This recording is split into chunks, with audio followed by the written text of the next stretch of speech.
Bonjour, bienvenue à Saint-Julien-le-Pèlerin, une commune de l'est de la Corrèze. On est ici à 500 mètres d'altitude dans une zone très herbagère. Ici, c'est l'un des deux sites du GAEC Terre. Alors je vous propose de rencontrer Mathieu et de découvrir son élevage en race limousine. Bonjour Mathieu. Bonjour. Merci de nous accueillir sur ton exploitation.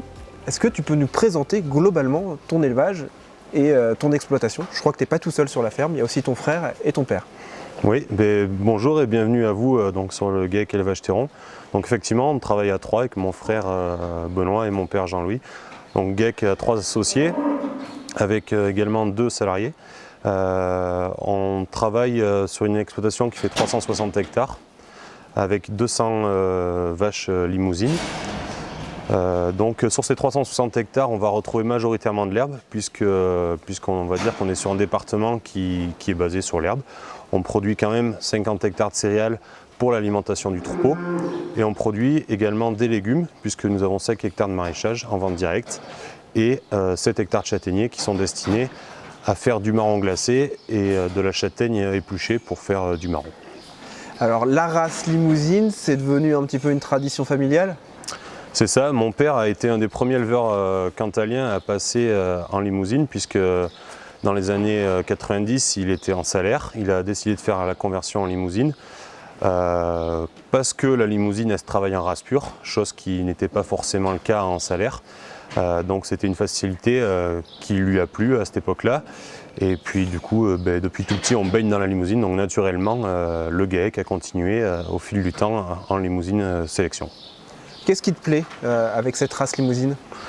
C'est une race qui est capable de s'adapter sur tous les territoires et sur toutes les latitudes et altitudes, puisque notre exploitation part de 500 mètres d'altitude et se termine à 1200 mètres où nous avons une estive où toutes nos génisses vont pâturer l'été.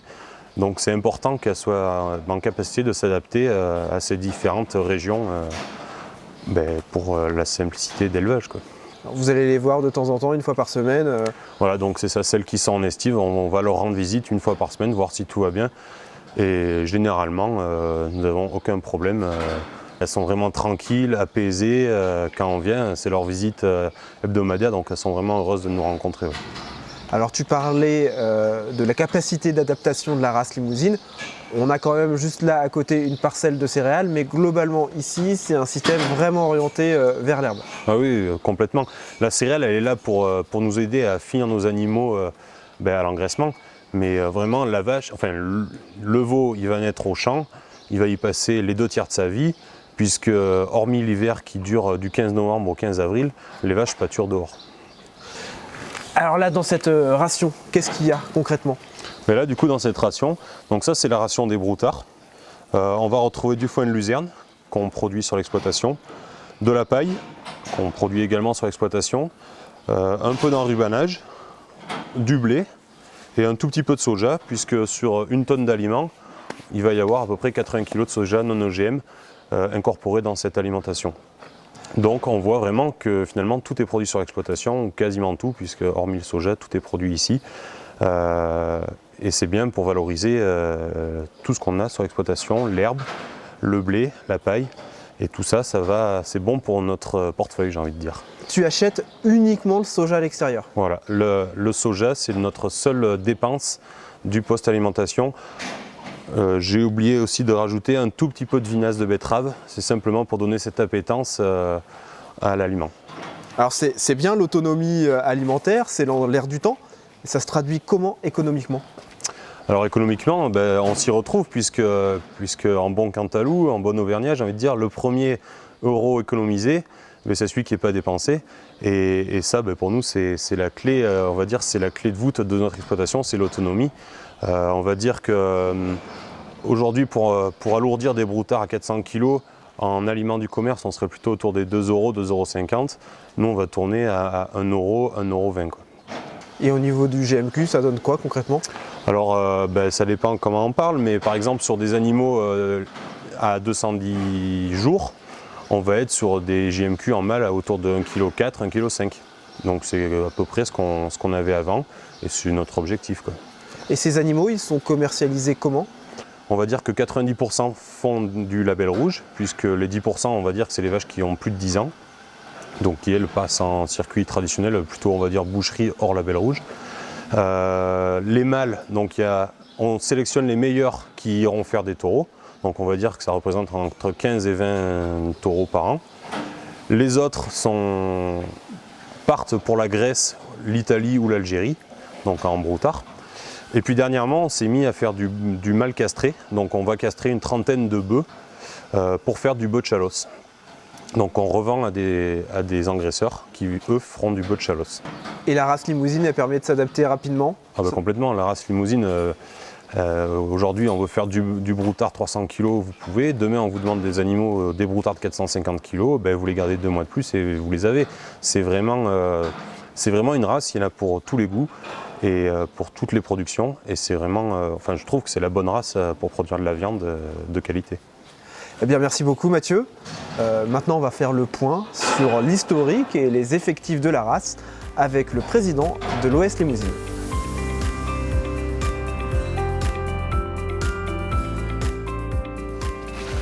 Bonjour Jean-Marc. Bonjour Vincent. Alors, tu es éleveur dans quel secteur? Je suis à côté de Limoges, donc dans le berceau de la race. Dans le berceau de la race.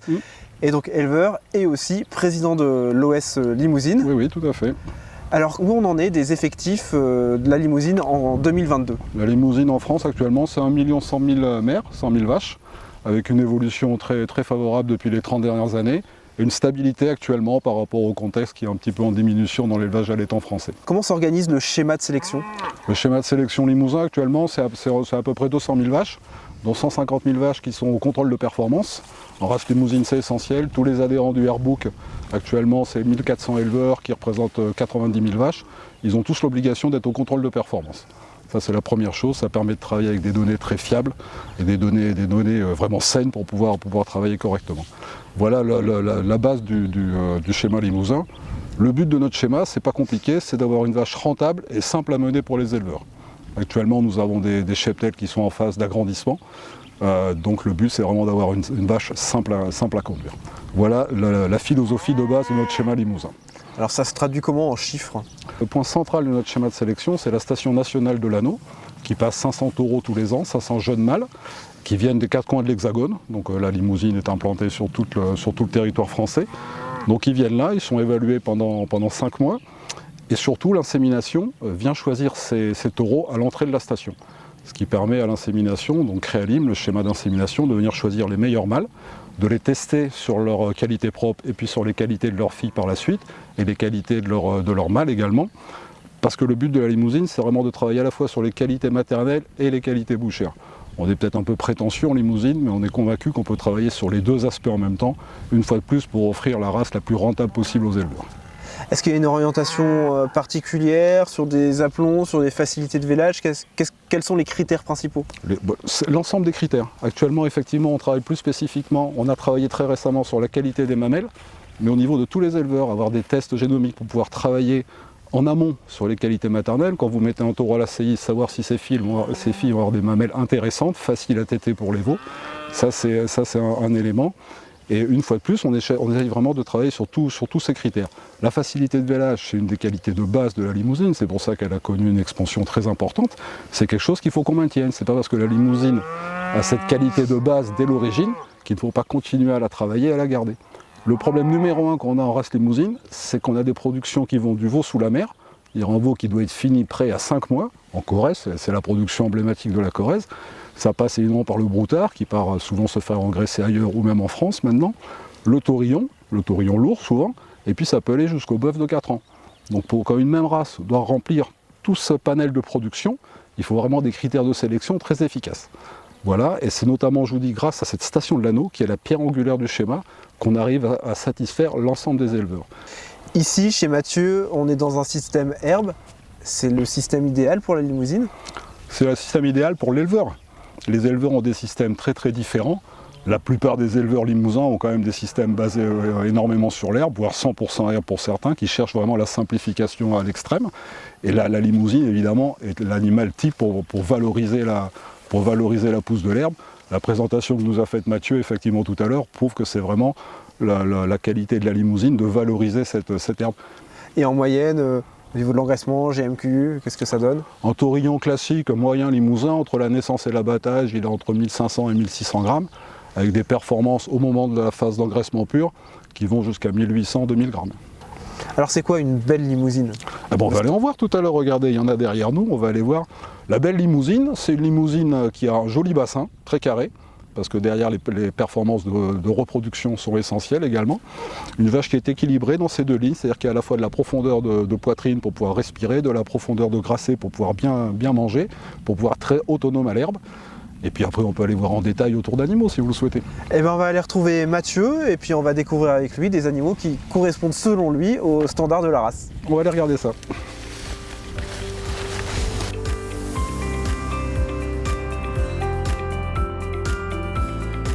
Devant nous on a un lot de reproducteurs de 9 à 11 mois, c'est ça? C'est ça, oui. Alors lesquels correspondent selon toi le plus aux standards de la race? Alors dans ce lot c'est pareil, on a différentes, on a à peu près la panel de la limousine, quoi. On a du veau plutôt précoce, derrière un veau qui est un peu plus tardif, jusqu'au sans corne qui a la boucle jaune. On a un peu ce qu'on fait dans la limousine. Alors quel est l'animal qui ressort pour toi? Alors moi je vais en garder un, pour moi c'est le 3312.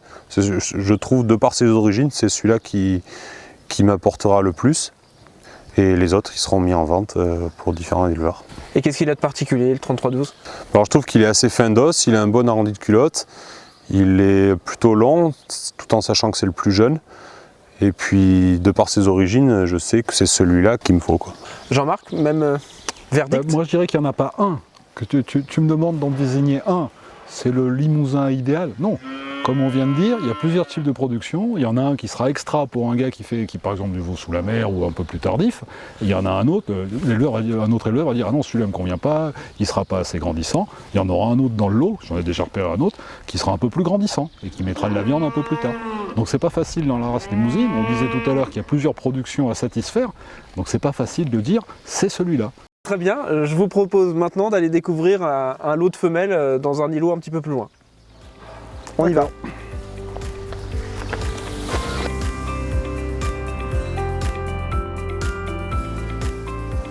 Alors on est devant un lot de bêtes de 30 mois, c'est ça? Oui, c'est ça. Elles vont sur leurs 3 ans à l'automne. Alors Mathieu, dans ce lot, quelles sont les bêtes qui correspondent le mieux pour toi aux standards de la race? Alors dans ce lot, on va dire qu'il y a différents âges, puisqu'il y en a qui ont été désaisonnés. Donc il y a des génisses qui véleront à 30 mois. Et puis il y a d'autres génisses qui véleront à 3 ans. Moi ce que j'aime dans les génisses pleines comme ça, c'est faut qu'elles aient un gros bassin, parce que moi j'ai une qualité de vie que je ne veux pas perdre, c'est que j'ai horreur de me lever la nuit, et donc je ne le fais pas. Donc il faut que mes vaches vèlent toutes seules. Donc le bassin, c'est la qualité de vélage assurée. Ensuite, ce que j'aime, c'est qu'elles soient bien profondes, assez longues, parce qu'on engraisse toutes nos vaches, on tue toutes nos vaches, donc le rendement carcasse et le poids carcasse, c'est ce qui fait mon revenu. Donc on est sur une moyenne sur 75-80 vaches tuées, on est aux alentours de 500 kg. Donc il faut quand même de la longueur, de la taille et du volume pour assurer ces kilos-là. Alors, avec tous ces critères que tu viens d'énoncer, laquelle se distingue? Alors il y a la 76 qui est une de mes préférées, puisque je trouve que c'est elle qui a le bassin le plus large, mais elle a aussi la cuisse assez longue et elle a de la viande dans la cuisse, elle a une bonne largeur d'épaule. Mathieu, tu insistes sur les qualités maternelles et je crois que ça correspond à ta volonté aussi de t'orienter vers du vélage 2 ans, c'est ça? Voilà, la limousine permet aussi le vélage à 2 ans. Donc depuis quelques années maintenant, avant la mise à saillie, on pèse toutes nos génisses. Donc qui ont juste un peu plus d'1 an. On les pèse toutes, et toutes celles qui font plus de 450 kg, on fait le choix de les inséminer, donc pour qu'elles vèlent à 2 ans. Alors le vélage à 2 ans, ça a plusieurs atouts. Déjà c'est augmenter le nombre de veaux par vache, et puis ça s'inscrit aussi dans une réflexion qui nous est chère, c'est le stockage de carbone. Donc sur la ferme, on est engagé dans le programme BIF Carbone, donc on calcule nos émissions de carbone, et le vélage à 2 ans permet justement de réduire l'empreinte carbone de notre exploitation. Donc c'est une chose qu'on est en train petit à petit de mettre en place, mais à terme on aimerait bien passer à 100% village 2 ans. Ok, ben merci. Maintenant je pense que ça va être le temps de faire la conclusion.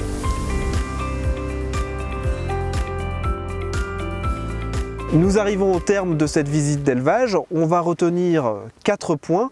Le premier point, c'est l'autonomie de l'exploitation. Mathieu? Ouais, c'est ça. L'autonomie, on travaille sur tous les secteurs d'autonomie, donc que ce soit sur l'alimentation, sur la litière. Et puis l'autonomie, c'est la rentabilité assurée. Avec uniquement de l'achat de soja. Voilà, on achète uniquement du soja et un tout petit peu de vinasse de betterave pour donner de l'appétence à notre ration. Le deuxième point, la limousine, c'est des qualités, c'est un équilibre entre des qualités bouchères et maternelles. Oui, c'est ça. La plupart des éléments, je citais la finesse d'os qui participe autant aux qualités bouchères qu'aux qualités maternelles. On peut trouver plein de points comme ça. Et si on veut une race rentable, il faut vraiment garder cet équilibre. Et j'insisterai simplement sur un point, c'est un schéma qui est mené par des hommes. C'est une race, une vache, mais depuis l'origine, depuis une quarantaine d'années que le pôle de l'Anneau a été créé, c'est vraiment une équipe des hommes, des professionnels et des techniciens. Donc c'est essentiel de garder cet équilibre entre le schéma de sélection et que ce soit bien des hommes et des éleveurs qui l'amènent. Voilà. Troisième élément, on est ici sur un grand troupeau, et donc une limousine qui est facile à conduire dans des grands cheptels. Voilà, nous c'est ce qu'on cherchait aussi parce que dans le GAEC on est 2 jeunes installés, mais nous travaillons également avec 2 autres salariés qui ont moins de 25 ans, donc on a tous une qualité de vie qu'on a envie de préserver. On n'a pas forcément envie de dormir avec les vaches, donc la nuit on ne se lève pas et il faut que nos limousines veillent toutes seules. Et pour finir, Jean-Marc, on va parler de rentabilité avec la race limousine qui est capable de répondre à un grand nombre de débouchés. Tout à fait, on part du veau sous la mer, du broutard, du taurillon et même du bœuf. Donc la race est capable de répondre à toutes ces demandes grâce à son schéma de sélection. Eh bien merci à tous les deux de nous avoir accueillis. Je vous invite à découvrir d'autres visites d'élevage. Elles sont disponibles sur le site sommet-élevage.fr ou sur l'application du Sommet de l'élevage. À bientôt!